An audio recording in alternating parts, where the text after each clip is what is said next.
काय वाटतं तुम्हाला, हे दोघं एकत्र येतील का भविष्यात पुन्हा? असं आहे की देवेंद्र फडणवीस हे मुख्यमंत्री आहेत आणि सर्वसाधारणपणे जे आहे पक्षाचे प्रमुख असतील, आमदार असतील, खासदार असतील, हे कर्टसी व्हिजिट ज्याला आपण म्हणतो, त्यांचं एक अभिष्ट चिंतन करायला म्हणावं असं म्हणा, त्यासाठी जातात. त्याप्रमाणे ते गेले असतील. त्याचा अर्थ ताबडतोब हे दोन पक्ष एकत्र होणार असं नाही. आता दिल्लीला साहित्य संमेलनामध्ये पवारसाहेब स्वागताध्यक्ष आहेत आणि उद्घाटक म्हणून मोदी साहेबांना बोलवणार आहेत. मोदी तुम्ही असं बोलणार का आता मोदी साहेब आणि पवारसाहेब एकत्र होणार का म्हणून?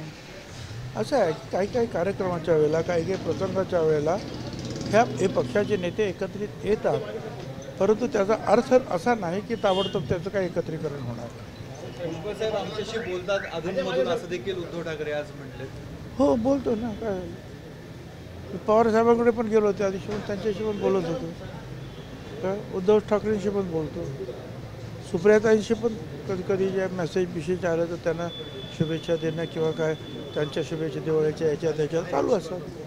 त्यात काय आहे, त्यांच्याबरोबर आपण काम केलेलं आहे काय, तर अशा काही विशिष्ट प्रसंगी जे आहेत आपण एकमेकाला आपल्या शुभेच्छाची जी आहे देवाणघेवाण करत असतो.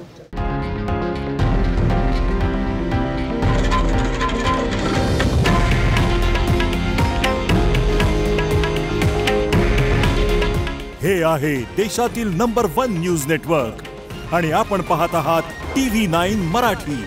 काळजी तुमची, हित महाराष्ट्राचं.